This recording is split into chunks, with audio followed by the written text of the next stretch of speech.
When I was 19 and a sophomore in college, I had a boyfriend I thought I really loved. Looking back, maybe it was just teenage puppy love infatuation. Not sure, but I guess it's not important. I know I'm very biased and what I want is what's best for my daughter, but I think my feelings are getting in the way of that. I had been with Tom for about 8 months at that point. He was on the baseball team and very popular. But one day I discovered I was pregnant and told Tom. He freaked out and got super pissed. He demanded I get an abortion, said he would not stay with me otherwise. He did offer to pay the full expenses of it though. So I went to the clinic and I couldn't do it. I'm very pro-choice and told myself the logical thing to do would be to have an abortion. But when it came down to it, I just couldn't do it. I admit part of it was that I was afraid, but I also felt an attachment for my baby. The thought of getting rid of him / her made me feel like throwing up. So I told Tom that I did love him and I wasn't trying to trap him, but I simply couldn't have an abortion. Maybe we could look into adoption, but abortion was out. Tom said he had never loved me, and while I was fun, I was now causing him too much trouble for him to bother with me anymore. And I was right, I wasn't going to trap him. He said I was free to choose to keep the baby, and he was free to choose to have nothing to do with me or it, and to not even think of trying to get child support from him. I won't go into details, but Tom made it clear he would make life as miserable as possible for me if I tried to contact him again, get child support, etc. Maybe it was wrong to do, but I figured all that trouble and drama just wasn't worth it and I would make my own way. I was, however, devastated and completely heartbroken. I admit it really me up. I never spoke with or saw Tom again. I did consider adoption, but in the end, long story short, I chose to keep my child. Faith is 4 now. It's been a long and hard road, but I graduated college and got a job. We live in a tiny apartment and finances are tight, but we make do.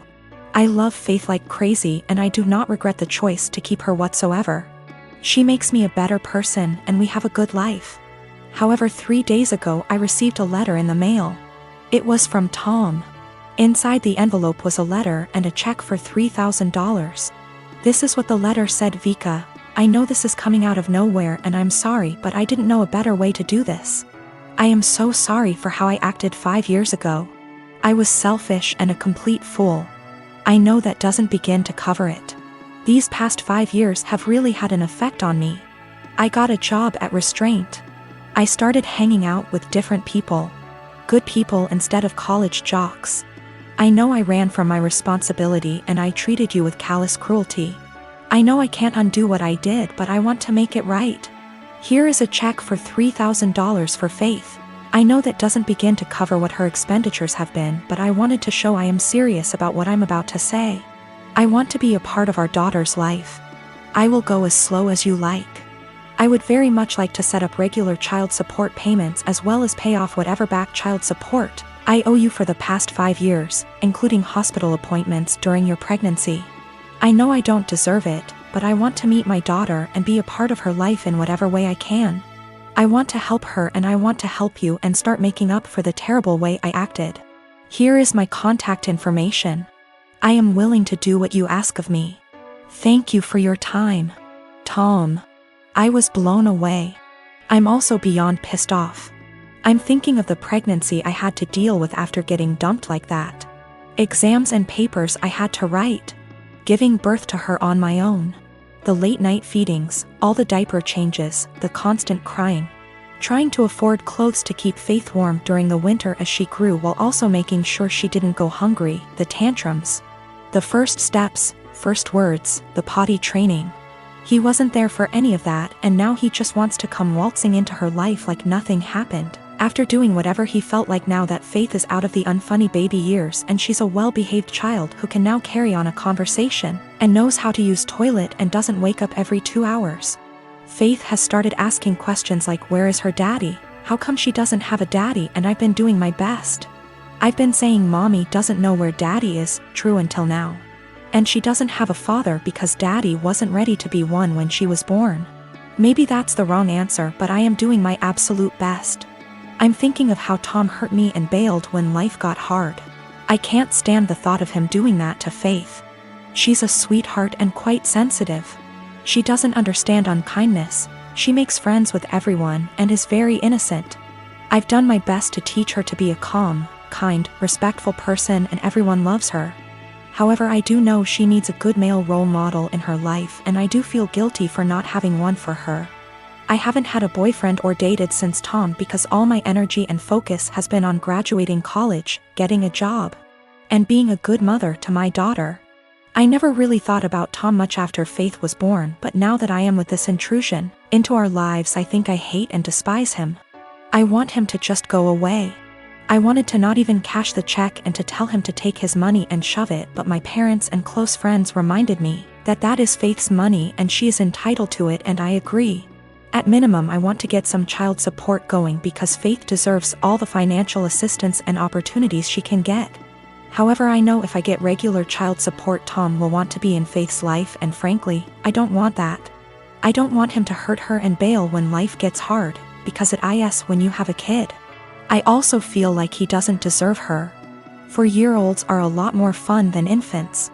How convenient he suddenly shows up and wants to be a dad when the hardest part is out of the way. But I honestly do want what's best for Faith. I think she deserves to have a good daddy. I just don't think Tom is. I think Faith is better off having no dad than a bad or half-assed one.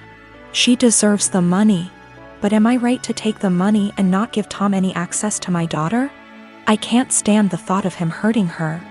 The thought of dropping her off at his house where I don't have access to her makes me want to scream and run away. Am I out of line for taking Tom's money but saying that's as close as he will ever get to her? I am not convinced in the slightest he has changed. I feel like this is guilt money and I want to throw that check in the trash. But it's Faith's money, not mine. Faith and I have a good life, and I feel like Tom is going to ruin that. But is it right to keep Faith from her biological parent when he has sent the money? I hate feeling like I owe her him because of that. P.S. College boyfriend dumped me after I got pregnant and threatened to ruin my life if I tried to talk to or get child support from him. Almost 5 years later, I get a $3,000 check in the mail and a letter apologizing for what he did and saying he wants to be a dad. I want to tell him to stay the hell away from us, but I want what's best for my child. Tom is listed as the father on the birth certificate. My ex Rose and I have a son, Jason. He is 15 years old. We broke up when Jason was 5. Rose has Jason on weekends. Rose married her now husband when Jason was 10. Her husband has 2 children, they are 17 and 16 and live full-time with them. Jason has a few chores when he's with them and easily takes care of them, while his step-siblings don't do theirs and Rose take care of them. This has been the only point of contention between our son and her. He has talked with her and even went to therapy. It was when Jason was 12 when we switched days. We stayed like that for a year and a half, but since things never really got better, we went back to our initial agreement. The situation is still the same, and a year ago Jason came to me complaining about it. I had run out of things to say to him when it comes to this subject, so I threw almost the same pep talk my old man said to me when I was about the same age as him. I told him that I understand that it sucks. While they can't do anything, you can do everything. You can cook, clean, do well in school, drive, handle your own money, and you even know how to handle the bills, and I'm not counting the things you've learned from your grandparents and your uncle. I can send you to live alone right now like my old man did with me, an inside joke. And I wouldn't worry, because even if you don't know how to do them, you take the time to learn. You are already ahead of many kids your age, even ahead of some adults. Do your part, and as long as she doesn't make you do their chores, let your mother take care of it. Just focus on spending time with her the way you've been doing so far. The world is going to hit your step-siblings hard one day. Jason took it well, and things have been going well until yesterday. He went out with his mother, and when they returned, they found their house a complete mess. I don't know what they did, but it was bad enough that Rose snapped and finally forced them to clean the house. The kids tried to get Jason to help them because they were struggling, but he refused, claiming it wasn't his mess. They kept nagging him, and Jason told them that I was right, they are really useless. His mother asked him if I really said that. He said I didn't, but it can be summed like that. He called me at night telling me that he probably got me in trouble and explained the situation. Rose with her husband came today about what I said. I told them that I never called them useless and explained what I said. but useless never leave their minds and told me I'm an asshole and to stay out of their business. Rose and her husband comments were more about her kids, who I don't care, but when it comes to my son, of course I will. Jason wasn't standing there looking smug and calling them useless, he was in his room minding his business. The constant nagging and his mother's inability to stop them make him snap, that's when he called them useless. He knows he should ignore them or be more tactful, but I get it, his patience has limits just like everyone else. He apologized to his step-siblings before he came back to my house yesterday. He also apologized to me for kinda throwing me under the bus, but I told him it was unnecessary, everything cool between us. Why did he keep going to his mother? He wanted. Last year he was on the fence about going back, but after our talk, he finally accepted that his mother wasn't going to change and he decided to work around that because he still wanted a relationship with her. Their relationship actually got better, but after what happened, their relationship is going to change. We have to wait if it is for better or for worse. Him and I talked and he's still thinking about what to do, but he says that he'll probably do what he had planned last year. He will spend time with her but will not go to her house anymore. He's taking a few days to let things settle down and then he'll let his mother know. She is not going to like it, but alas, she's not in a position to demand or ask. Since my wife and I got married 3 years ago, things have been off. I know that people grow and change with time, but around our wedding, my wife changed drastically. She bleached her dark brown hair blonde right before the ceremony. And I honestly thought I was in the wrong church for a split second when she came down the aisle. We moved into our house right after the honeymoon, and she went into full domestic mode. We'd shared cleaning duties before, but once we moved into the house, she became insistent on doing everything before I could even get to it. Since this is our first house, I thought it was some kind of homeowner nesting thing, but it never stopped. Her hair color is none of my business and I think most people would be happy not to have to clean. So I honestly didn't really think much of either of those things at the time. The big thing has always been how closed off she got after the wedding. When we were dating, she'd tell me long rambling stories about her feelings and rant to me when she was upset and all that. And I liked hearing about what was going on inside her head. After the wedding, that stopped pretty abruptly. If I ask her how her day is, she will only ever tell me that it was fine or super. She doesn't talk to me about her feelings anymore, ever, even when I explicitly ask, "How do you feel about X?" She also stopped telling me about anything important that happened to her. About a year after we got married, her grandfather died. Did she tell me she'd lost her grandfather? No. She told me that she had to go to a conference for work on the other side of the country, which I thought nothing of. On the second day she was gone. Her older brother texted me to tell me that my in-laws had really missed seeing me at the funeral. When I called her to ask why in the ever-loving hell she didn't tell me, and then lied about it, all she would say was, "I didn't want to trouble you. You have a lot on your plate." After that, she went on a couple of spontaneous family trips. She's really close to her family, so the first time she said she was going camping with her brother at their alma mater. I didn't think a lot of it other than to be slightly disappointed and confused that I wasn't invited. Because her brother's cool and the three of us go camping together a lot.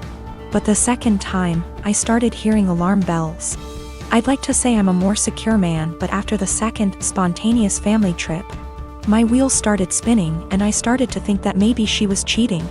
This was a weird insecurity in the back of my mind for a while, since she wasn't showing any other big signs of cheating. She wasn't guarded about her phone and hadn't changed her routine / appearance. A few weeks ago, she told me she was pregnant. I was over the moon about it until I asked her how many weeks along she was, and she nonchalantly said about 12 or 13. She'd been pregnant for like 3 months before she even bothered to tell me. She's not really showing at all, and she doesn't usually drink, so I had been completely in the bloody dark. I honestly hadn't even suspected. That was kind of it for me. I was sure she was cheating, and that it wasn't my kid. I thought there was no possible way that a woman would keep her pregnancy a secret from her husband for 3 months. So I snooped. Yes, I know I was wrong, but I wanted proof that she'd been having an affair before I moved out.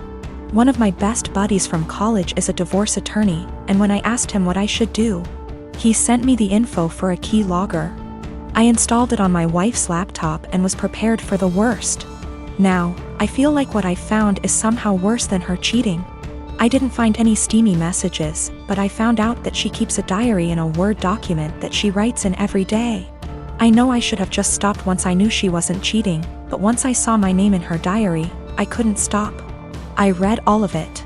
All 7 separate documents, going back to way before we'd even met. Turns out she's not cheating.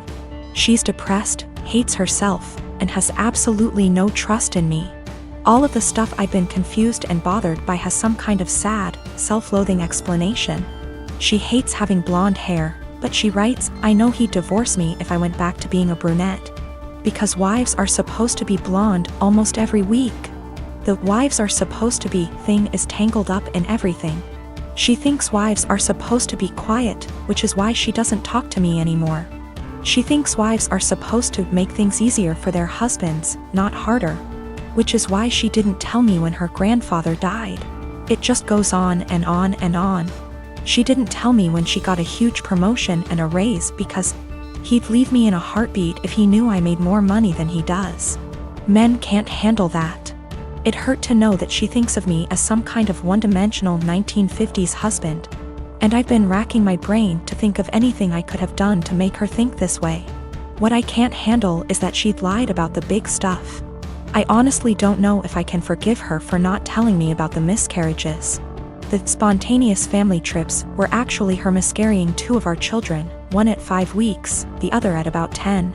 She went and stayed with her parents while she was recuperating, and her brother and sister came to support her. But not me. I didn't get to be there for her, because she thinks I would leave her immediately if I knew that she'd killed our children. She's convinced that she caused both miscarriages because she smoked pot for a long time before we got married. For what it's worth, it sounds like her family tried both times to get her to tell me, but she wouldn't. She finally told me about this pregnancy because her parents threatened to tell me she didn't. I'm just absolutely confused. I don't even know what to think right now. I'm just so baffled because everything she says about me in her diary is insanely nice. She goes on for pages and pages about how much she loves me and how she thinks I'm her soulmate and how she would do anything for me. I just can't understand why she thinks that I would leave her. Knowing that she's spent the last 3 years walking on eggshells around me, convinced that I would leave her at the drop of a hat is just so confusing and awful. I feel like our marriage is some kind of lie. The woman I thought was self-confident and ready to take on the world is actually full of self-loathing and really, really depressed. I don't know her at all. She's been suffering silently with depression long before we met. She has no faith in me, no trust. She thinks that every hug and kiss I give her and every "I love you" I say is a lie. I just don't know what to do. She obviously needs serious help, but I don't know how to get it for her.